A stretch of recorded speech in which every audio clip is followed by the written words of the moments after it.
अस्सलाम वालेकुम दोस्तों, दास्तान की तरफ से खुश आमदीद।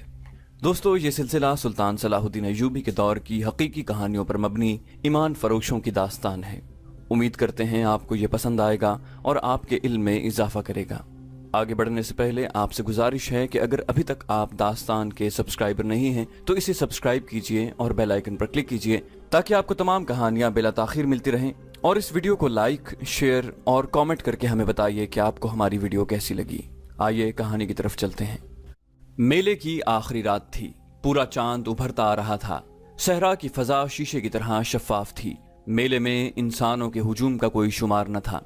कहीं नीम बरहना लड़कियां रक्स कर रही थीं और कहीं गाने वालियों ने मजमा लगा रखा था। सबसे ज्यादा भीड़ उस चबूतरे के इर्द गिर्द थी जहां लड़कियां नीलाम हो रही थीं। एक लड़की को चबूतरे पर लाया गया। गाहक उसे हर तरफ से देखते, उसका मुंह खोलकर दांत देखते, बालों को उल्टा पलटा कर देखते, जिस्म की सख्ती और नरमी महसूस करते और बोली शुरू हो जाती। वहां जुआ भी था, शराब भी थी। अगर वहां नहीं था तो कानून नहीं था। पूरी आजादी थी। दूर दूर से आए हुए लोगों के खैमे मेले के इर्द गिर्द नस्ब थे। तमाशाई मजहब और अखलाक की पाबंदियों से आजाद थे। इन्हें मालूम नहीं था कि इनसे थोड़ी ही दूर जो पहाड़ियां हैं, इनमें एक खूबसूरत लड़की को ज़िबाह करने के लिए तैयार किया जा रहा है और वहां एक इंसान देवता बना हुआ है।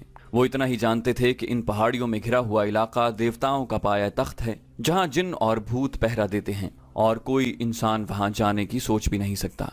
इन्हें यह भी मालूम न था कि इनके दरमियान अल्लाह के 500 सिपाही घूम फिर रहे हैं और 12 इंसान देवताओं के पाए तख्त की हुदूद में दाखिल हो चुके हैं। सलाहुद्दीन अय्यूबी के 12 छापामारों को बताया गया था कि पहाड़ों के अंदरूनी इलाकों में दाखिल होने का रास्ता कहाँ है, लेकिन वहां से वो दाखिल नहीं हो सकते थे क्योंकि वहां पहरे का खतरा था। उन्हें बहुत दुश्वार गुजार रास्ते से अंदर जाना था। उन्हें बताया गया था कि पहाड़ के इर्द गिर्द कोई इंसान नहीं होगा, मगर वहां इंसान मौजूद थे, जिसका मतलब ये था कि इस हबशी ने अली बिन सफियान को गलत बताया था कि इस इलाके के गिर्द कोई पहरा नहीं।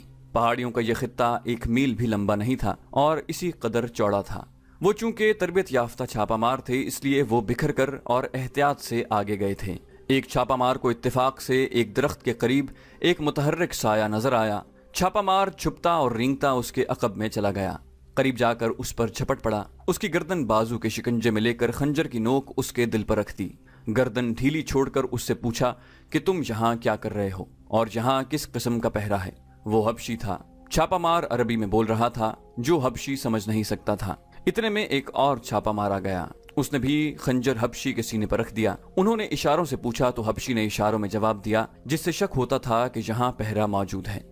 इस हबशी की शहरक काट दी गई और छापामार और ज्यादा मोहतात होकर आगे बढ़े। यकलख्त जंगल आ गया। आगे पहाड़ी थी। चांद ऊपर उठता आ रहा था, लेकिन दरख्तों और पहाड़ियों ने अंधेरा कर रखा था। वो पहाड़ी पर एक दूसरे से जरा दूर ऊपर चढ़ते गए।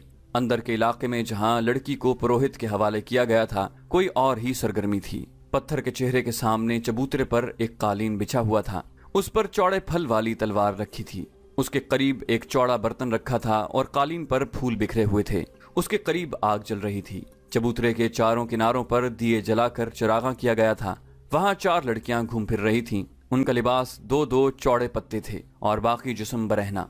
4 हबशी थे जिन्होंने कंधों से टखनों तक सफेद चादरें लपेट रखी थीं। उम्मे अर्रारा तहखाने में पुरोहित के साथ थी। पुरोहित उसके बालों से खेल रहा था और वो मखमूर आवाज में कह रही थी, मैं अंगूक की माँ हूँ, तुम अंगोक के बाप हो। मेरे बेटे मिस्र और सूडान के बादशाह बनेंगे। मेरा खून इन्हें पिला दो। मेरे लंबे लंबे सुनहरी बाल इनके घरों में रख दो। तुम मुझसे दूर क्यों हट गए हो? मेरे करीब आओ। पुरोहित उसके जिस्म पर तेल की तरह कोई चीज मलने लगा। अंगोक गालिबन इस कबीले का नाम था। एक अरबी लड़की को नशे के खुमार ने इस कबीले की माँ और पुरोहित की बीवी बना दिया था। वो कुर्बान होने के लिए तैयार हो गई थी। पुरोहित आखिरी रसूम पूरी कर रहा था। 12 छापा मार रात के कीड़ों की तरह रेंगते हुए पहाड़ों पर चढ़ते उतरते और ठोकरें खाते आ रहे थे। बहुत ही दुश्वार गुजार इलाका था। बेशतर झाड़ियां खारदार थीं। चांद सर पर आ गया था। इन्हें दरख्तों में से रोशनी की किरणें दिखाई देने लगीं। इन किरणों में उन्हें एक हबशी खड़ा नजर आया, जिसके एक हाथ में बर्छी और दूसरे में लंबूतरी ढाल थी। वो भी देवताओं के पाया तख्त का पहरेदार था। उसे खामोशी से मारना जरूरी था। वो ऐसी जगह खड़ा था जहां उस पर अकब से हमला नहीं किया जा सकता था। आमने सामने का मुकाबला मौजू नहीं था। एक छापा मार झाड़ियों में छुपकर बैठ गया।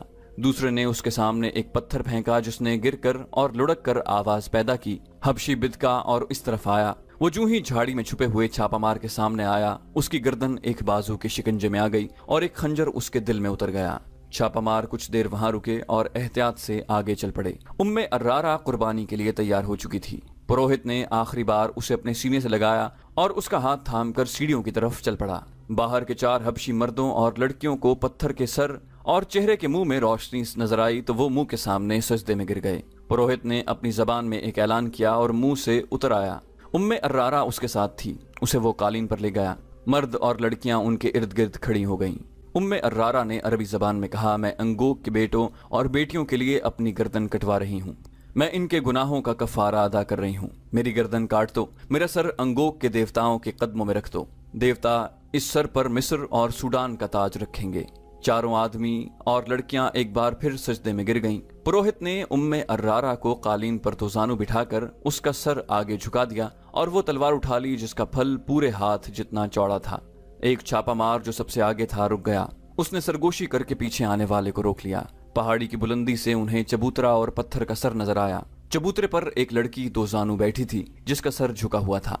शफाफ चांदनी, चिरागा और बड़ी मशलों ने सूरज की रोशनी का समा बना रखा था। लड़की के पास खड़े आदमी के हाथ में तलवार थी। दोजानू बैठी हुई लड़की बरहना थी। उसके जिस्म का रंग बता रहा था कि हबशी कबीले की लड़की नहीं। छापामार दूर थे और बुलंदी पर भी थे। वहां से तीर खता जाने का खतरा था, मगर वो जिस पहाड़ी पर थे उसके आगे ढलान नहीं थी बल्कि सीधी दीवार थी जिससे उतरना नामुमकिन था। वो जान गए कि लड़की कुर्बान की जा रही है और उसे बचाने के लिए वक्त इतना थोड़ा है कि वो उड़कर न पहुंचे तो उसे बचा नहीं सकेंगे। उन्होंने चोटी से नीचे देखा। चांदनी में उन्हें एक झील नजर आई। उन्हें बताया गया था कि वहां एक झील है जिसमें मगरमच्छ रहते हैं। दाएं तरफ ढलान थी, लेकिन वो भी तकरीबन दीवार की तरह थी। वहां झाड़ियां और दरख्त थे। उन्हें पकड़ पकड़ कर और एक दूसरे के हाथ थाम कर वो ढलान उतरने लगे। उनमें से आखिरी जांबाज ने इत्तेफाक से सामने देखा। चांदनी में सामने की चोटी पर उसे एक हबशी खड़ा नजर आया। उसके हाथ में ढाल थी और दूसरे हाथ में बर्छी जो उसने तीर की तरह फेंकने के लिए तान रखी थी। छापामारों पर चांदनी नहीं पड़ रही थी। हबशी अभी शक में था। आखिरी छापामार ने कमान में तीर डाला। रात की खामोशी में कमान की आवाज सुनाई दी। तीर हबशी की शहरग में लगा और वो लुढ़कता हुआ नीचे आ रहा। छापामार ढलान उतरने लगे। गिरने का खतरा हर कदम पर था। पुरोहित ने तलवार की धार उम्मे अर्रारा की गर्दन पर रखी और ऊपर उठाई। लड़कियों और मर्दों ने सजदे से उठकर दोजानू बैठते हुए पुरसोज और धीमी आवाज में कोई गाना शुरू कर दिया। ये एक गूंज थी जो इस दुनिया की नहीं लगती थी। पहाड़ियों में घिरी हुई इस तंग सी वादी में ऐसा जुल्म तारी हुआ जा रहा था जो बाहर के किसी भी इंसान को यकीन दिला सकता था कि ये इंसानों की नहीं देवताओं की सरजमीन है। पुरोहित तलवार को ऊपर ले गया। अब तो 1-2 सांसों की देर थी। तलवार नीचे को आने ही लगी थी कि एक तीर पुरोहित की बगल में धंस गया। उसका तलवार वाला हाथ अभी नीचे नहीं गिरा था कि 3 तीर बैक वक्त उसके पहलू में उतर गए। लड़कियों की चीखें सुनाई दी। मर्द किसी को आवाजें देने लगे। तीरों की एक और बाढ़ आई जिसने 2 मर्दों को गिरा दिया। लड़कियां जिधर मुंह आया दौड़ पड़ी। उम्मे अर्रारा इस शोरगुल और अपने इर्द गिर्द तड़पते हुए और खून में डूबे हुए जिस्मों से बेनियाज सर झुकाए बैठी थी। छापामार बहुत तेज दौड़ते आए। चबूतरे पर चढ़े और उम्मे अर्रारा को एक ने उठा लिया। वो अभी तक नशे की हालत में बातें कर रही थी। एक जांबाज ने अपना कुर्ता उतार कर उसे पहना दिया। उसे लेकर चले ही थे कि एक तरफ से 12-13 हबशी बर्छियां और ढालें उठाए दौड़ते आए। छापामार बिखर गए। इनमें 4 के पास तीर कमाने थीं। इन्होंने तीर बरसाए। बाकी छापामार एक तरफ छुप गए और जब हबशी आगे आए तो अकब से उन पर हमला कर दिया। एक तीरंदाज ने कमान में फीते वाला तीर निकाला, फीते को आग लगाई और कमान में डालकर ऊपर को छोड़ दिया। तीर दूर ऊपर जाकर रुका तो उसका शोला जो रफ्तार की वजह से दब गया था, रफ्तार खत्म होते ही भड़का और नीचे आने लगा। मेले की रौनक अभी मांद नहीं पड़ी थी। तमाशाइयों में से 500 तमाशाई मेले से अलग होकर उस पहाड़ी खित्ते की तरफ देख रहे थे। उन्हें दूर फजा में एक शोला सा नजर आया जो भड़क कर नीचे को जाने लगा।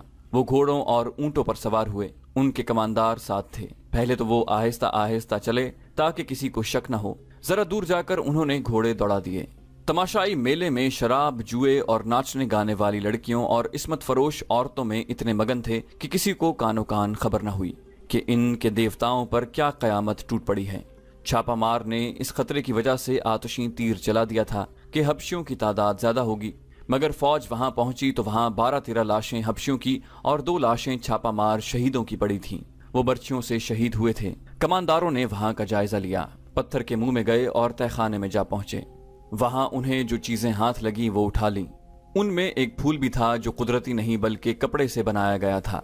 अहकाम के मुताबिक फौज को वहीं रहना था, लेकिन पहाड़ियों में छुपकर छापामारों ने उम्मे अर्रारा को घोड़े पर डाला और काहिरा की तरफ रवाना हो गए। सुबह तुलू हुई, मेले की रौनक खत्म हो गई थी। बेशतर तमाशाई रात शराब पी पी कर अभी तक मदहोश पड़े थे। दुकानदार जाने के लिए माल असबाब बांध रहे थे, लड़कियों के व्यापारी भी जा रहे थे। सहरा में रवाना होने वालों की कतारें लगी हुई थीं। मेले के करीब जो गांव था, वहां के लोग बेताबी से उस लड़की के बालों का इंतजार कर रहे थे जिसे रात कुर्बान किया गया था। इस कबीले के लोग जो दूर दराज देहात के रहने वाले थे, पहाड़ी जगह से दूर खड़े देवताओं के मस्कन की तरफ देख रहे थे। इनके बड़े बूढ़े उन्हें बता रहे थे कि अभी पुरोहित आएगा, वो देवताओं की खुशनुदी का पैगाम देगा और उनमें बाल तकसीम करेगा, मगर अभी तक कोई नहीं आया था। देवताओं के मस्कन पर सुकूत तारी था। इस मुंतजिर हुजूम को मालूम न था कि वहां फौज मुकीम है और अब वहां से देवताओं का कोई पैगाम नहीं आएगा।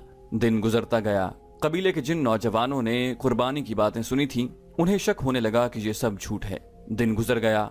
सूरज उन्हीं पहाड़ियों के पीछे जाकर डूब गया। किसी में इतनी जुर्रत न थी कि वहां जाकर देखता कि पुरोहित क्यों नहीं आया।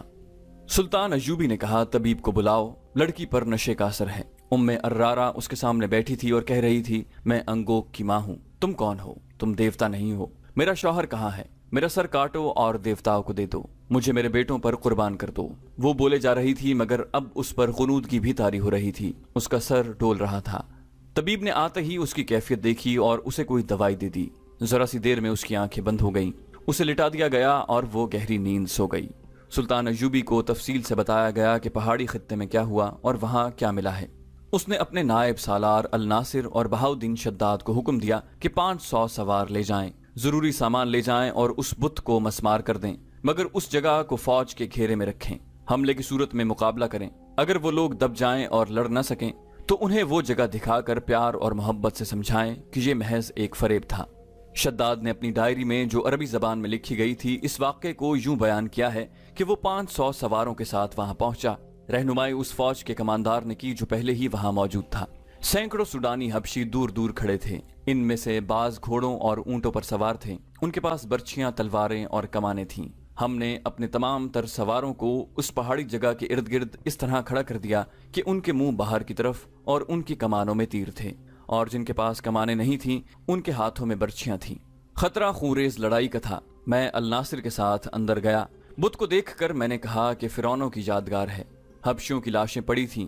हर जगह घूम फिर कर देखा। 2 पहाड़ियों के दरमियान एक खंडर था जो फिरौनों के वक्त की खुशनुमा इमारत थी। दीवारों पर उस जमाने की तहरीरें थीं।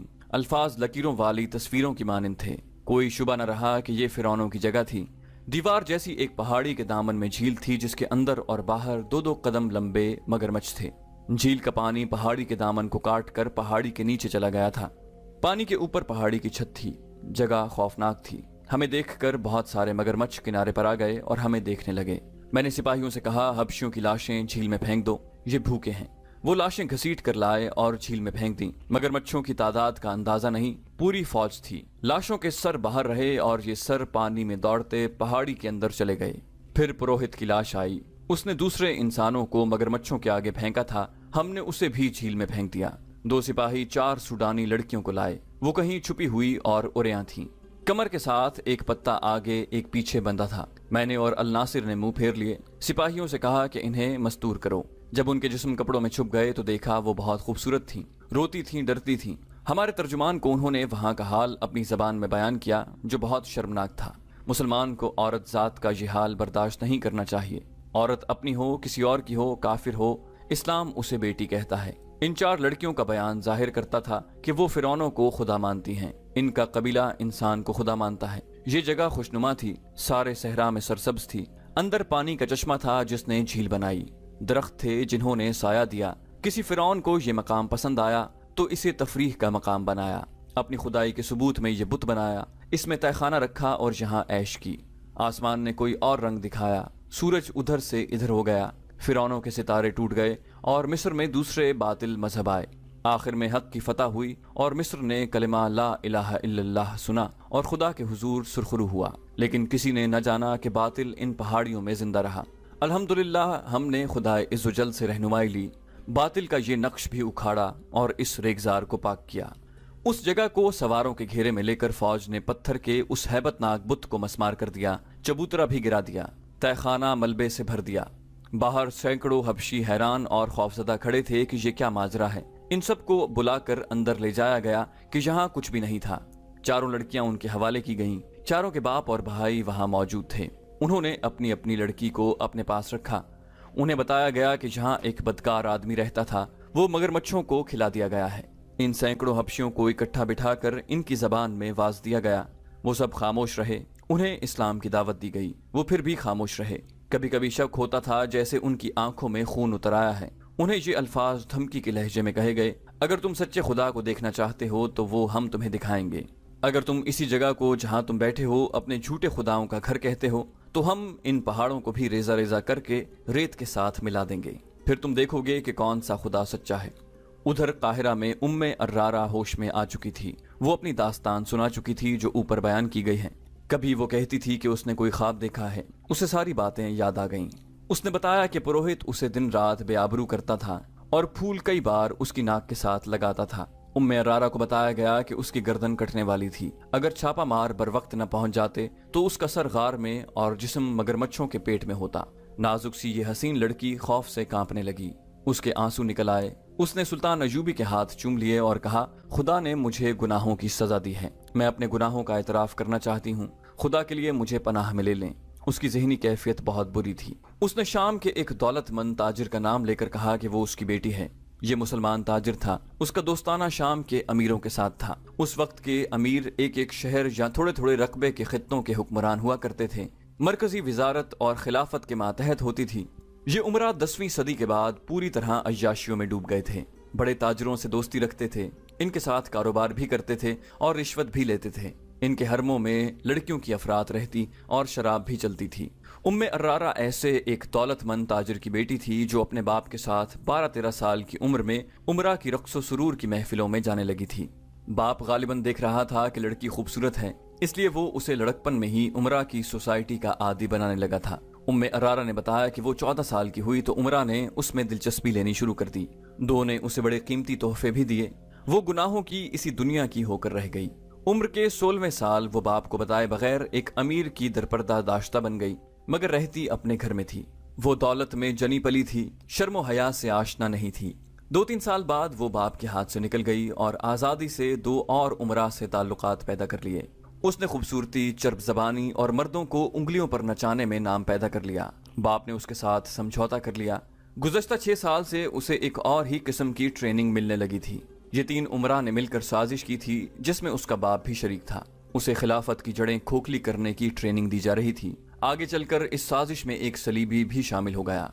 ये उमरा खुद मुख्तार बनने के ख्वाब देख रहे थे। सलीबियों की मदद के बगैर ये मुमकिन न था। उम्मे अर्रारा को नूरुद्दीन जंगी और खिलाफत के दरमियान गलत फहमियां पैदा करने के लिए भी इस्तेमाल किया गया था। सलीबियों ने इस मुहिम में 3 ईसाई लड़कियां शामिल करके एक जमीन दोज महाज बना लिया।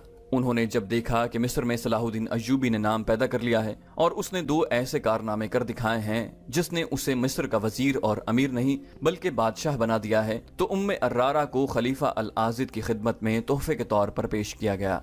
उसे मुहिम ये दी गई कि खलीफा के दिल में सलाहुद्दीन अय्यूबी के खिलाफ दुश्मनी पैदा करे और साबिक सूडानी फौज के जो चंद एक हुक्काम फौज में रह गए हैं उन्हें अल आजिद के करीब करके सूडानियों को एक और बगावत पर आमादा करे। उसे दूसरी मुहिम ये दी गई थी कि खलीफा अल आजिद को आमादा करे कि सूडानी जब बगावत कर दें तो वो उन्हें हथियारों और साजो सामान से मदद करे और अगर मुमकिन हो सके तो सलाहुद्दीन अय्यूबी की फौज का कुछ हिस्सा बागी करके सूडानियों से मिला दे।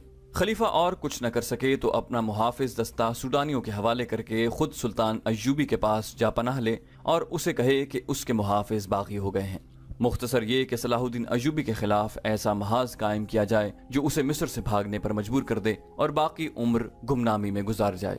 उम्मे अर्रारा ने सुल्तान अय्यूबी को बताया कि वो मुसलमान के घर पैदा हुई थी, लेकिन बाप ने उसे मुसलमानों की ही जड़ें काटने की तरबियत दी और सल्तनत इस्लामिया के उमरा ने अपने दुश्मनों के साथ मिलकर अपनी ही सल्तनत को तबाह करने की कोशिश की। उस लड़की ने खलीफा अल आजिद का दिमाग अपने कब्जे में ले लिया और सुल्तान अय्यूबी के खिलाफ कर दिया। रज्जब को वो इस साजिश में शरीक कर चुकी थी। रज्जब ने 2 और फौजी हुकाम को भी अपने साथ मिला लिया था। रज्जब ने इस सिलसिले में ये काम किया कि खलीफा के मुहाफिज दस्ते में वो मिस्रियों की जगह सूडानी रखता था। अर्रारा को खलीफा के पास आए अभी 2-2.5 महीने हुए थे। वो कसर खिलाफत पर गालिब आ गई थी और हरम की मलिका बन गई थी। उसने ये इंकशाफ भी किया कि खलीफा सुल्तान अय्यूबी को कत्ल कराना चाहता है और रजब ने हशीशीन से मिलकर कत्ल का इंतजाम कर दिया है। ये महज इत्तेफाक की बात है कि सुल्तान अय्यूबी ने खलीफा के बेकार वजूद और ऐश परस्ती से तंग आकर उसके खिलाफ कार्रवाई शुरू कर दी थी। और ये भी इत्तेफाक था कि अर्रारा को वही लोग अगवा करके ले गए थे जिन्हें वो सुल्तान अय्यूबी के खिलाफ लड़ाना चाहती थी। और ये इत्तेफाक तो बड़ा ही अच्छा था कि सुल्तान अय्यूबी ने रज्जब से मुहाफिज दस्ते की कमान ले ली और वहां अपनी पसंद का एक नायब सालार भेज दिया था। मगर इन इत्तेफाकात ने हालात का धारा मोड़कर सुल्तान अय्यूबी के लिए एक खतरा पैदा कर दिया। सुल्तान ने अर्रारा को अपनी पनाह में रखा। लड़की बुरी तरह पछता रही थी और गुनाहों का कफारा अदा करना चाहती थी। कुदरत ने उसे एक धचका देकर उसका दिमाग दुरुस्त कर दिया। सुल्तान अय्यूबी ठंडे दिल से सोचने लगा कि इस साजिश में जो हुकाम शामिल हैं उनके साथ वो क्या सलूक करे। दूसरे दिन अल नासिर और बहाउद्दीन शद्दाद फिरौनों का आखिरी निशान मिटाकर फौज वापस ले आए। तो दोस्तों, ये थी हमारी आज की एपिसोड। उम्मीद करते हैं आपको हमारी वीडियो पसंद आई होगी। जाने से पहले आपसे गुजारिश है कि अगर अभी तक आप हमारे चैनल के सब्सक्राइबर नहीं हैं तो इसे सब्सक्राइब कीजिए और साथ साथ बेल आइकन पर क्लिक कीजिए ताकि आपको तमाम वीडियोस फौरन मिलती रहें। और साथ साथ इस वीडियो को लाइक कीजिए, शेयर कीजिए और कमेंट करके हमें बताइए कि आपको हमारी वीडियो कैसी लगी। अगली वीडियो तक अपना ख्याल रखिएगा। अल्लाह हाफिज़।